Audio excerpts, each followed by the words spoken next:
bilang ko sa dagat na apoy, di makahinga sa init na dumadaloy. Ialay mo ang akong pag-asa sa tulad kong nasadlak sa pagkakasala. Sa liwat maing adlaw sa inyo tanan mga palangga na mga tagpalamati, sa karon nga adlaw padayuno naton ang sulat nga ginatagan naton sang kabuhi diri sa aton panatuntunan Provincial Jail. Ihawak mo ako sa nagliliyap na apoy, na aking matikman ang tamis ng sandali. Bahin sang nagligan, ginkadtuan ni Marvin ang isa ka sulugoon ni Mrs. Charming. Kag ginpahibalo niya ini nga patay na si Mrs. Charming. Diri sini nga bahin, padayunon ko ang akon pagsaysay diri sa Provincial Jail. Oh, Marvin. May ibalita ko sa imo. Ano yun na, partner? Ang pamilya ni Mrs. Charming, nakaibalo na sang natabo siya. Kag nagapakadto na sila diri, agod nga magpangusisa sang natabo. Lang ko'y pangusisa kung ano gid ang gintunaan sang kamatayon ni Mrs. Charming. Kag hindi lang ina. Nakaibalo ng mga foreign reporters sang bahin sa Russian girl nga mo nagagamit sang passport nga gin-forge. Kag maganda ka, ha? Patod nga madamo ang makadto sa imo. Nakaibalo ako nga madamo sa mga reporter ang nag-book sa hotel. Yani, magpaminsar ka na nga daan kung anong buhaton mo. Aga pa ako malakat. Dalon kong ako dito kaguring. Sa din ka makadto. Amunit ako ya bugos nga adlaw. Tungod day off ko ina. Gani libre ako. Kaya makapamunit ako nga wala sang makasaway sa akon. Okay. Malakat man ako. May balon ko lang ikaw kung ano gidman.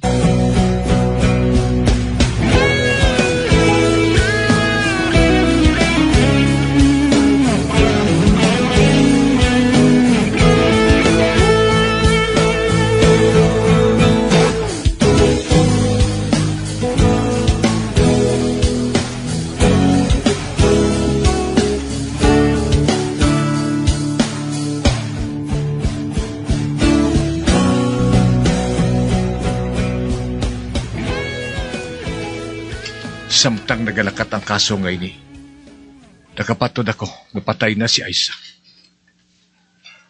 Apang, sinong nagpatay sa iya? Ang mafia bala? Kinanglan, makaibalo ako sa puno kag punta sinitanan. Ibutang ko na sa salakyan ng akong ido kaguring. Kagdulong pa ako malakat. Agad nga makalikaw ako sa mga reporter nga may interview sa akon. Nakibalo ako, nga ukayo nilang akong kabuhi. Kagamuman si Aiza. Kaya nakibalo ako nga kung buhi siya, mapakita gid siya.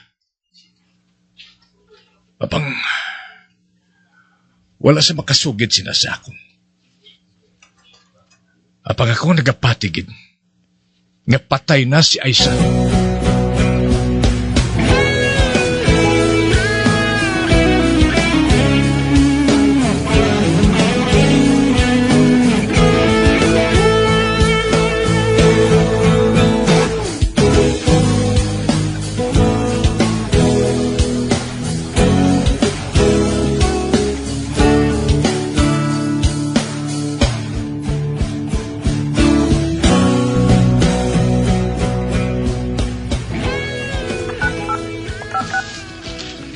Ang cellphone ko nagaring. Sino balay niya? Si Lunilo ang nagkatawag sa akon. Sabton ko. Hello? Marvin. Amati. May isugid ako sa imo. May balita kami nga nabatian halin sa pulis ng Indonesia. Ang imo bride niya si Aiza. Amo si Serena Salako. Amoy ng iya tunay nga ngalan. Ang iya protektor nga Russian, amo si Grigory Astonov. Ara sila sa Indonesia. Kag nagapatigayon sang business, sang makahimo sang kapalpakan si Serena. Ang Indonesian police, nagsiling nga makooperar sila. Kag manawag lang sila kung may naibalaan sila nga info, batok sa kay Serena. Amo lang anay nang ibalita ko sa imo. Saan ka mapauli sa police station? Buwas na, partner.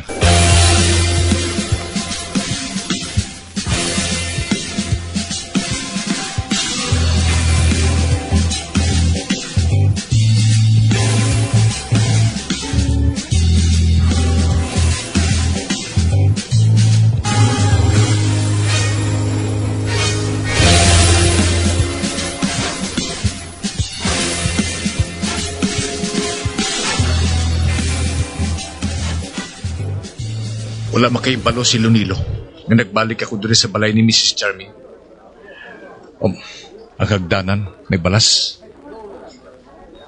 Kagang forensic team, aragyapon sa kwa.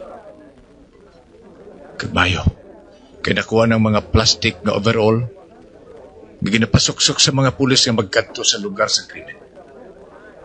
Masunod ako. Nakita ko. Kinapunggan sa mga pulis sa mga reporter nga naghandom sa pagsulod sa Kastilyo. Malibot ako sa piyak. Pangitaan ko ang portahan pagkanto sa underground. Yeah. Ano yun na? May nakita ko nga araki na.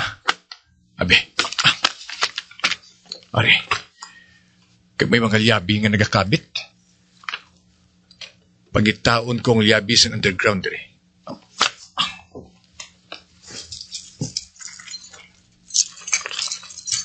Ari, ang isa nga ini. Amoy na yung liyabi sang silar o kung portahan bakad to sa underground. Kuhaon ko ini.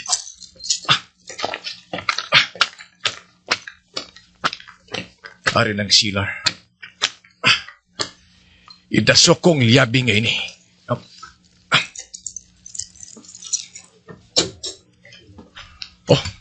Nagbukas. Masunod ako.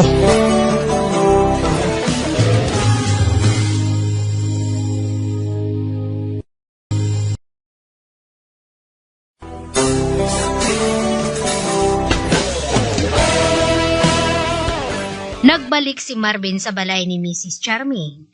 Kag didto, nakita niya ang yabi sa underground. Gani ginbuksan niya ang pertahan kag nagsulod siya didto. Sa pagpadayon ko pagid. Katulong. Kapkapon kong sweets. Ari. Sigaw ko. Ara na, masanag. Ay, salamat. May nakita ko nga butilya sang vino. May makita man ako nga panapton nga rasigan. Mga gamit ini, nga mga guba na. Gamit sa kusina. May dua ka bangko. May makita ko nga dua ka baso sa lamesa.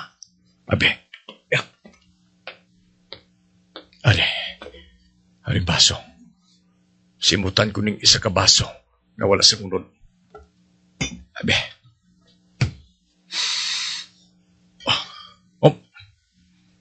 Hindi. Suka. Mapinamawaan kong suka. Ano ka? Kagang isa ka baso nga ini. May unod din niya. Dula pa sambuhin. Simutan ko man ini.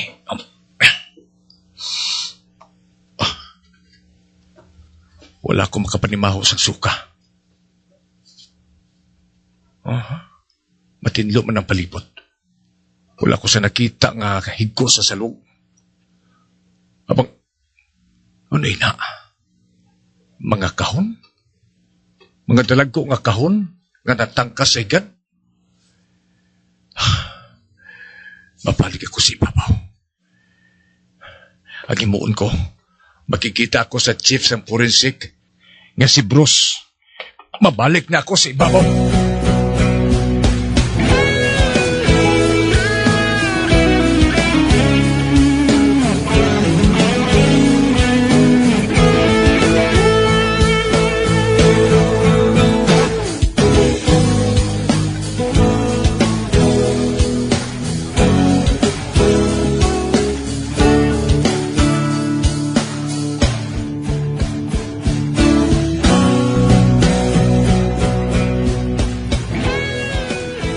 Bruce, dito ako magalin sa underground.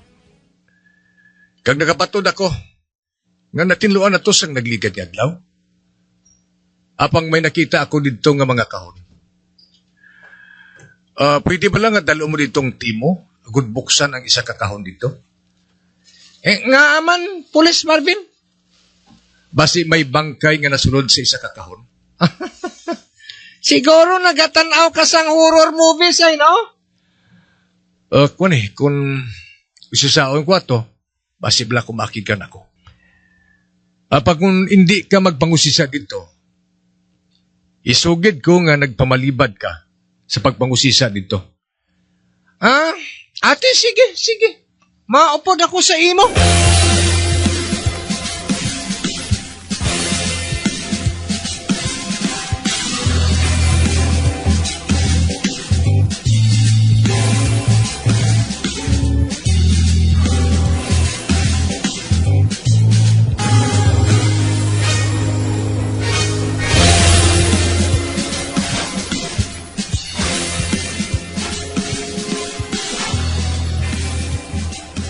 Nabuksan na ang isa ka kahon. Apang wala man sang bangkay nga nasulod. May dua pa ka nabilin. Aber, buksan ko naman ang ikaduwa nga kahon. Hara na, nabuksan na. Hindi. Kasi hindi ako makapati sini. Manugpakot ka bala, Marvin? Hindi. Si Aisa ini? Ginpilo ang lawas niya. Agud lang makaigo sa kahon? Hindi kita makapadugay diri. Dali ka, mabalik kita sa ibabaw. Tawgon ko si Lunilo.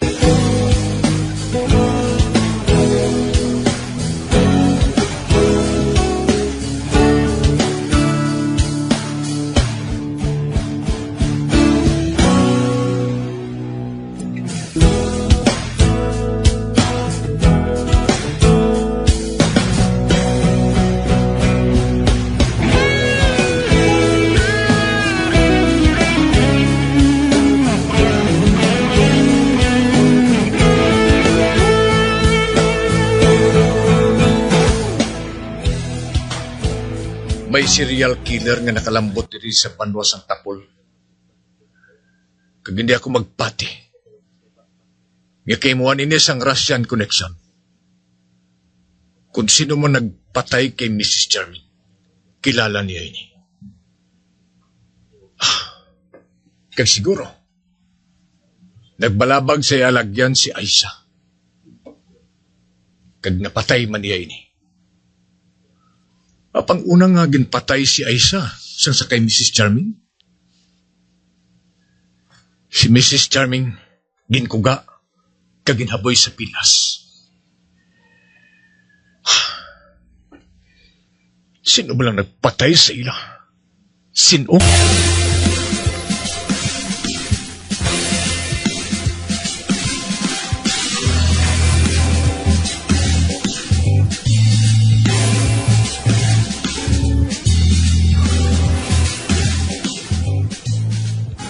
Partner, sa di na si Chief Berto. Ato sa ospital. Ginatake siya sang iyabalatian sa atay. Ote, anong natabo diri? Ang doktor na lang siguro ang masugid sa imo. Sang gusto mo may balan. Sige. Ote, anong pamatyag mo? Dos hindi ako makapati. Ara naglang doktor. Opdang ko sa idalong.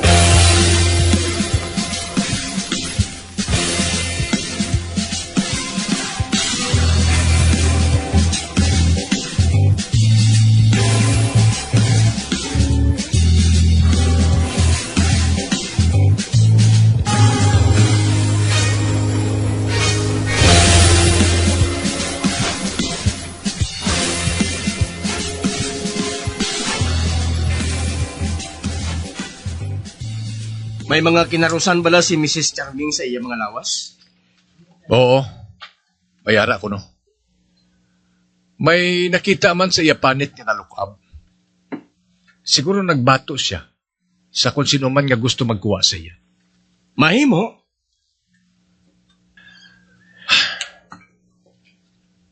Kaga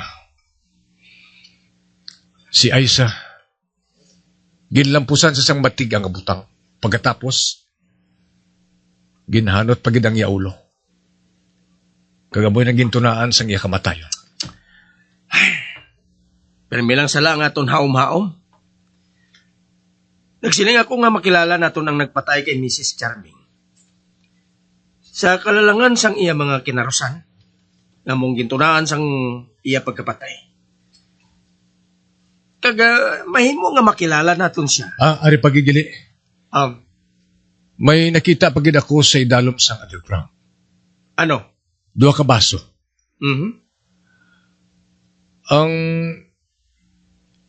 Ang isa ka baso, nasimutan ko nga ang baho daw baho sang suka.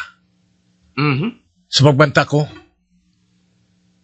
ang unod sang baso mahilo. Kagang sino man nga nag-inom sadto, nahiluan siya. Pagkatapos, ginlampusan siya sang mabugat nga butang sa iya ulo. Ano?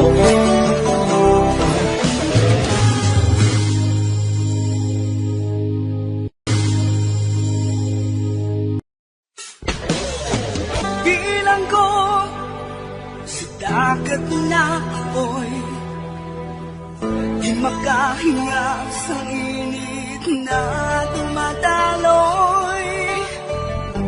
Ialay mo ang bagong pag-asa sa tulad kong nasadlak sa pagkakasala. Magabiyan sundagin ninyo sa pagpamati, ang mga kasugpon sang sulat ni aton man ginatagan sang kabuhi, diri sa atong platuntunan, Provincial Joy. Kag kami diri sa gihapon wala ginagakalipat sa pagpangagda sa inyo.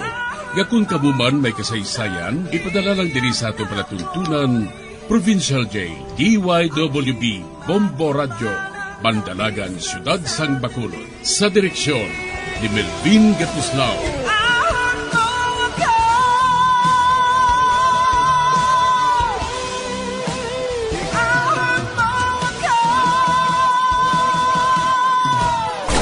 Bombo Radio Philippines. Patuloy na #1 sa drama. Basta Radio Bombo!